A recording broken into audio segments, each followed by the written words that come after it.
ভাইয়া বাবা মা ছাড়া তো একটা গল্প টেলই করতে পারি না আমরা। একজন শিল্পীর হতাশা কিন্তু খুবই বাজে জিনিস। আপনারা শুধু আমার জন্য দোয়া করবেন যাতে ইউনো অহংকার দিমাগ এই জিনিসটা যেন কোনো সময় না আসে। এটা হচ্ছে একটা আর্টিস্টে ভেঙে দেয় স্লোলি। অহংকার দিমাগ হিংসা যে কখন মানুষের ভিতরে আসে ভর করে, সেটা আসলে সেই পার্সনটা বুঝে না, আশেপাশের মানুষগুলো বুঝে, ভাই বুঝে।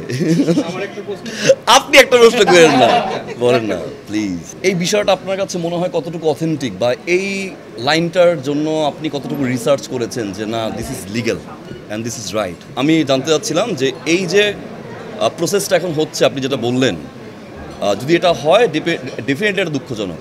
আমার কাছে আপনার মানে আমি প্রশ্ন করতে চাই আপনার কাছে যে আপনার কাছে কি মনে হয় কতটুকু অথেন্টিক এবং কতটুকু আসলে আপনি রিয়েল রিসার্চ করেছেন? আপনি কিছু মনে না করলে মেজাজের ট্রেলারটা দেখেছেন? আপনার কাছে মনে হইতে পারে কতগুলো আর্টিস্ট এখানে ভাইয়া এখন না সি বর্তমান সিচুয়েশন সব কিছু মিলিয়ে আমরা কিন্তু একটু অস্থির একটা সময় পার করছি না? এই সময়টার ভিতরে আমি মনে করি যে বিনোদন জগতে বা আমাদের এই, আমি বাকিটা বলতে পারবো না যেহেতু আমি যে ফিল্ডে কাজ করছি, আমি সেই ফিল্ডে কথা বলতে পারবো। সেই জায়গা থেকে সবাই মিলে খুব হার্ড ওয়ার্ক করছে জায়গাটা আরও সুন্দর করার জন্য। তো সেই জায়গার দিক থেকে আমি এগুলো ফেস করি না, প্রথম কথা। অ্যান্ড সেকেন্ডলি হচ্ছে যদি এরকম কিছু হয়ে থাকে, দুই একটা এক্সাম্পল কিন্তু আসলে আমার কাছে মনে হয় যে পুরো একটা প্ল্যাটফর্ম রিপ্রেজেন্ট করতে পারে না। আপনার যেই আর্টিস্টের কথা বলছেন, আপনি খবর নিয়ে দেখেন ভাইয়া, সবার রেমুনারেশন কিন্তু ভালো। ভাইয়া বাবা মা ছাড়া তো একটা গল্প টেলই করতে পারি না আমরা।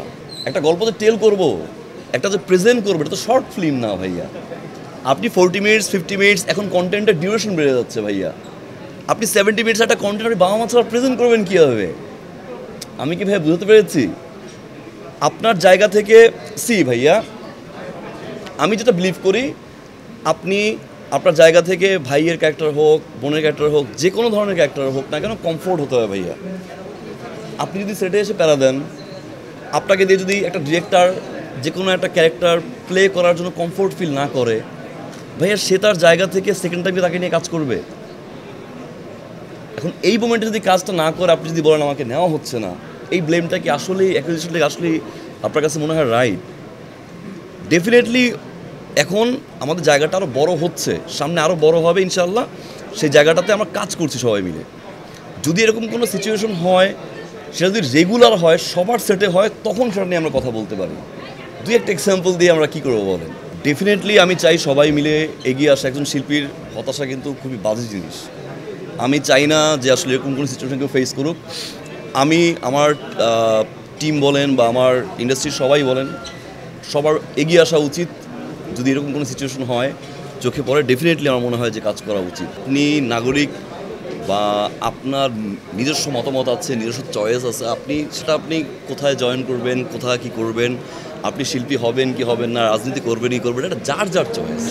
এখানে নিয়ে আমার মতামত দেওয়ার মতো আমার মনে হয় না কিছু আছে। এটা নিয়ে আমি কথা না বলি প্লিজ। আমি খুবই ছোট, ভাই খুব ভালো করে জানে। হ্যাঁ, আমার ছোট সব দিক থেকেই, আমার ক্যারিয়ারের বয়স, আমার নিজের বয়স, সব কিছু মিলিয়েই আমি অনেক ছোট। খুব ভারী প্রশ্ন আমাকে করবেন না। এতিম বলেন বা অসহায় বলেন, এতিম শুনতে আমাদের কাছ থেকে কেমন লাগে, I am not okay with this. এগুলো যাই করি আমি শান্তির জন্য করি, আর কিছুই না। ট্রাস্ট মি অর নট, এটা একটা শান্তি, আর কিছুই না এটার। আর বর্তমানে ফ্রন্ট লাইনে না থেকে পিছনে বসে করার মতো এখন ওই সময়টা নাই ভাইয়া। আছে রাইট? এখন যাই করে না কেন সব সামনে চলে আসে, ফ্রন্ট লাইন সবই চলে আসে। সো যেটাই করি, যেভাবেই করি, যাই করি আমার শান্তির জন্য করি। মাদ্রাসার ছোটো ছোটো বাচ্চাদের প্রতি আমার কেমন যেন একটা ভালো লাগা কাজ করে, আর আমি শান্তি ভালোবাসার জন্য করি। কাউকে হেল্প করতে পারলে আমার কাছে মনে হয় একটু ভালো লাগে। আমার নিজস্ব শান্তির জন্য করি, এর বাইরে আর কিছুই না। সবাই আমার জন্য দোয়া করবেন, আর সবাই সুস্থ থাকবেন, ফ্যামিলিকে নিয়ে অনেক বেশি ভালো থাকবেন, এবং সবার জন্য দোয়া। আমি আমার পরিবারের জন্য দোয়া করবেন, অনেক অনেক ভালোবাসা। আর ডেফিনেটলি আপনারা সুন্দর মতো করে কন্টেন্টগুলো আপলোড দিবেন, যা তা ক্যাপশন দিবেন না। আমার কিন্তু প্রেসে না বসাটা বা একটু এড়িয়ে চলার main one of the reason কিন্তু এটা। সো এইটা আমি মনে করি আমার ভালো লাগে যখন একটা স্মার্ট প্রেজেন্টেশন সুন্দর ক্যাপশন দিয়ে যখন কোনো কন্টেন্ট আপলোড হয় আমার কাছে ভালো লাগে। আশা করি সে প্র্যাকটিস সবাই করবো। Thank you. যত বেশি একজন শিল্পীর যত বেশি ভিতরে প্যাচ থাকবে আমি শিল্পের জায়গাটা অত বেশি কঠিন হয়ে যায়। সহজ হওয়া উচিত, সরল হওয়া উচিত, সিম্পল হওয়া উচিত। আর প্রতিটা মানুষের একটা পার্সোনাল লাইফ আছে ভাই। আমি একজন শিল্পী এই জন্য আমাকে এরকম কাট হতে হবে, আমি একজন শিল্পী এই জন্য আমার এরকম হয়ে থাকতে হবে না। নিজস্ব ভিতরে সত্তাটা কোনো সময় মারা যাবে না। হ্যাঁ, আমার কাছে মনে হয় সহজ হতে হবে, সরল হতে হবে, সুন্দর হতে হবে, অ্যাট দ্য সেম টাইম আপনি যা তাই হতে হবে।